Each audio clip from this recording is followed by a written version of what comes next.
Recognize the gentlelady from Texas, Ms. Crockett, for 5 minutes. Thank you, Madam Chair.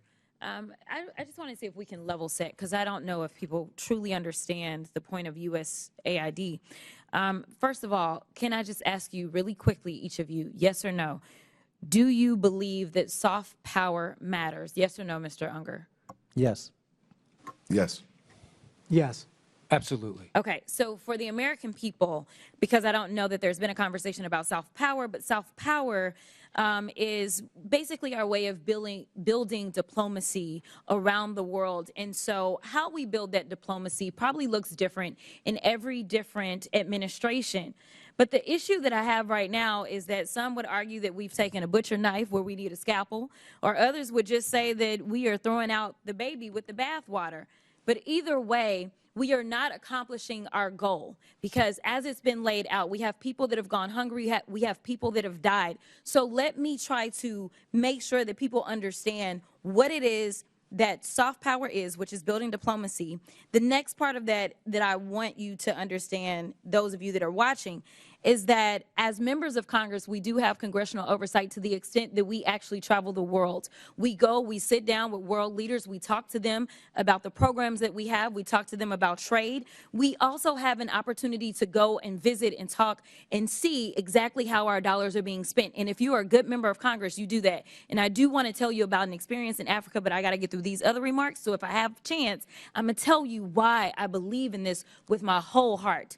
We all know that my Republican colleagues have a weird fetish with dictators or wannabe dictators.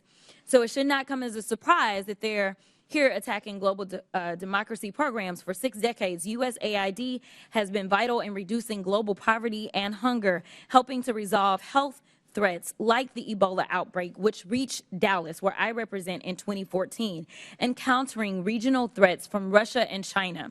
Not only is pro-Putin President Trump threatening economic warfare against our closest allies and partners, he's blaming Ukraine for Russia's invasion, threatening military force against Greenland, and starting tariff wars with Canada and Mexico. He's also defying a court order to release billions of dollars in U.S. foreign aid.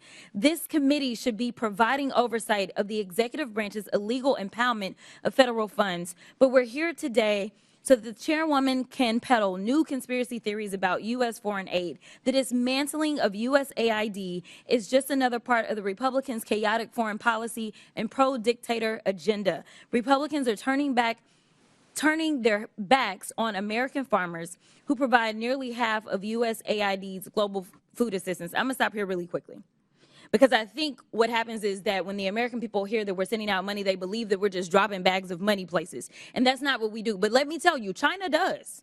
China does, because I've sat down and I've talked to people, and one of the reasons that we are behind China is because they have argued that there is no red tape, and China is like gangsters. Like, think about the biggest, baddest guy offering you money when you want it, like a loan shark, right? And then when they come back to get their money, they want your firstborn, your secondborn, and everybody else. That is who China is. But a lot of people that are desperate for money, they go for that, because in America, we're going to say, no, no, no. We're going to take care of our farmers. We're going to make sure that our farmers are the ones that are giving you the food. We're going to make sure that if you want arms, those arms are going to come from us. So I want people to understand, we don't just go with black bags and drop off bags of money like that. It's not that simple.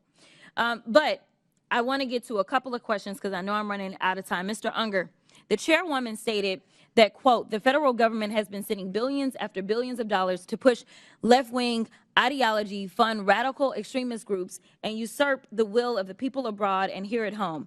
Is saving 20 million lives through the president's emergency plan for AIDS relief, or PEPFAR, part of some left-wing ideology? Yes or no? No, in fact, Okay, PEPFAR was created by Republicans. It was created by Republicans. Thank you for that fact. In fact, it was a Bush, a Texan. What about eradicating polio in nearly every country and cutting malaria deaths in half? No. Okay.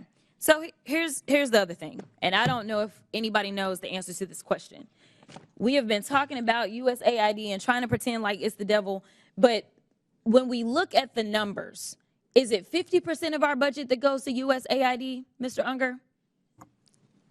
Yes or no? The money that goes to AID is less than 1 cent if all of the federal budget is $1. Thank you. It is less than 1% of our budget. So we are focusing on less than 1% instead of the other 99%. I need the American people to wake up and recognize and start asking questions about these other areas, such as The where gentlelady's line time of has this is money. expired. I now recognize the gentleman from Georgia, Mr. Jack, for 5 minutes. Chairwoman, I wanted to ask for unanimous consent to enter an article into the record from this morning. It is an article from the Washington Post this morning titled, "Judge Orders Trump Administration to Pay Millions in USAID Funds That the UN World Food Program is owed more than $820 million in funds," from just this morning. Without objection, so ordered. Mr. Jack? Well, thank you, Madam Chairwoman, and I want to